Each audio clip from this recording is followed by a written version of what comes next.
Yo les gars, j'espère que vous allez bien.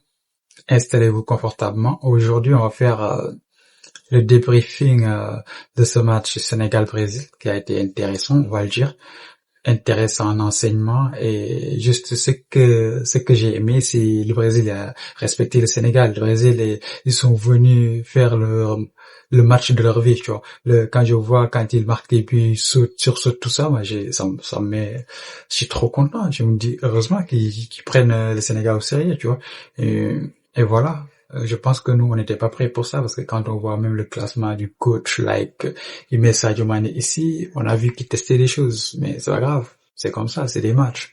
Et, j'ai aimé vraiment le jeu de l'équipe brésilienne. Ils nous ont fait une performance double XL, une performance de la demi-finale Coupe du Monde ou finale Coupe du Monde, et le Sénégal a vu de quoi il s'agit. Le high level, ça se joue sur des détails, tu vois. Ça se joue sur des minimes détails qui changent physionomie du match. Et tout ça, on l'a vu. Le Sénégal n'est pas ridicule du tout. Ils ont montré de quoi il s'agit. Ils ont fait face. Ils ont pas fait le dos rond en restant en défense, tout ça. Ils ont attaqué, contre-attaqué Brésil sur leurs points forts, tout ça. Et voilà. Après, moi, ce que j'ai envie de dire, c'est que juste le coach, je l'appelle même ici à la barre, je l'appelle à revoir le collectif parce que moi, je suis amateur, mais je vois ce qui cloche dans cette équipe nationale du Sénégal. On voit à la Coupe d'Afrique. Qu'est-ce qui caractérise la Coupe d'Afrique? C'est la rigueur, c'est un football très hardcore, c'est un football rythmé, très dur. Et ce que doit faire le coach, lui, il sait, nous, on le sait. Et on va voir. Parce que ne allez pas être surpris quand le Sénégal se fera éliminer par ces bêtises-là.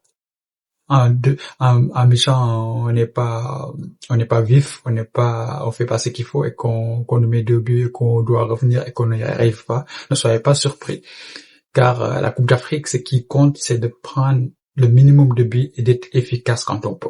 C'est ça qui caractérise la Coupe d'Afrique. Les équipes qui l'ont toujours gagné ce sont ces profils-là. On n'a jamais vu une équipe qui encaisse beaucoup, marque plus, qui gagne la Coupe du Monde. Ça n'a jamais été comme ça. Ou bien c'est rare. Je l'ai jamais vu. Du coup, je pense que il y a des profils sur l'équipe nationale du Sénégal qui sont adaptés pour ça. Il y a des joueurs types, la charnière est bon. Krépin Diatta, c'est un joueur qui accepte la pression, il joue avec. On a vu Pathé qui est sous-côté, mais c'est un mec, je pense qu'à la Coupe d'Afrique, il doit être partant. Et on doit appeler Nampalys en renfort. C'est un mec très solide, un mec très vif. Il y a les Gana Gueye, les Sadio Mané, c'est des anciens, eux, ils savent, ils connaissent, et il faut toujours mettre Nicolas Jackson. Vous savez que Nicolas Jackson, s'il n'était pas attaquant, il allait jouer un des côtés de l'équipe nationale du Sénégal en tant que titulaire. Il est très technique, n'oubliez pas ça. Moi, j'ai l'impression que on oublie toujours Jackson, on dit il est pas performant, d'accord, il est attaquant, il doit marquer, mais s'il marque pas, il fait autre chose.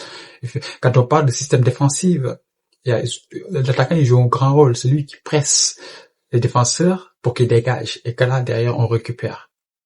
Et Nicolas Jackson, il est généreux sur ce genre de trucs. Et voilà, moi j'ai envie qu'on mette Nicolas Jackson en pointe, mais voilà, tous les joueurs de l'équipe nationale du Sénégal peuvent jouer. Mais la seule chose à retenir, c'est qu'il faut que les autres élèvent leur niveau de jeu, sinon c'est pas possible. Quand on parle d'équipe, on parle d'individualité en même temps. Une équipe, c'est une individualité en même temps. Si ils arrivent à avoir des coachs et travaillent chacun pour essayer de relever le niveau de l'équipe, ça va se faire. Mais s'il y a un côté de l'équipe nationale du Sénégal, il y a un côté qui ne va pas, ça va faire chuter l'équipe, tu vois. Et ça, c'est dommage un peu, j'ai envie de dire. Du coup, on va revenir sur ce match-là, Sénégal-Brésil. J'ai été content, j'ai vu les prestations brésiliennes, j'ai été satisfait. Il y avait des occasions de part et d'autre. Et voilà, on a vu l'écart abyssal entre le Sénégal et le Brésil. On a vu que l'équipe brésilienne, techniquement parlant, était au-dessus. C'est ça le haut niveau, pas très au-dessus, mais au-dessus. Ça se voyait sur les sommes, les aspects très techniques des sombreros, tout ça. On voyait un football vraiment très très brésilien. Ils ont appelé du renfort et ça a payé. J'ai envie de dire, Carlo, il nous a mis les lunettes et là c'était du sérieux du coup.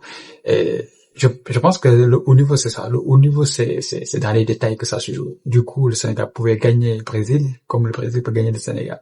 Mais il faut élever le niveau de jeu de l'équipe sénégalaise. Et il faut le faire maintenant. Il faut que le coach prenne les devants et S'il faut amener une équipe qui peut tenir la pression en premier mi-temps et mettre les joueurs techniques plus tard, il faut le faire. Je pense que le coach, il est temps qui, qui regarde ce qu'il faut mettre pour résoudre cette situation-là. Ou bien cette équipe-là, il faut encore les retravailler.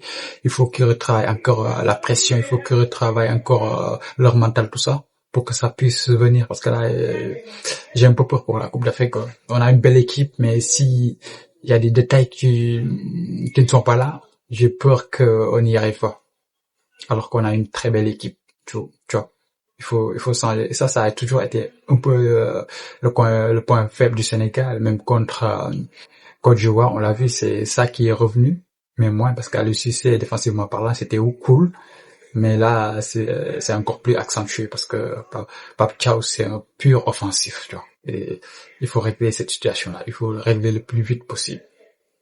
À part ça, on a une très belle équipe et j'aimerais bien voir cette équipe évoluer, encore évoluer. Il faut juste souligner ce qui ne va pas et que cette équipe-là est un des top équipes africains et voilà quoi. J'espère que Pape Thiaw va faire un bon boulot, on va gagner cette Coupe d'Afrique et aller loin à la Coupe du Monde. Voilà. Du coup, si vous avez des suggestions à me faire, je suis prenant.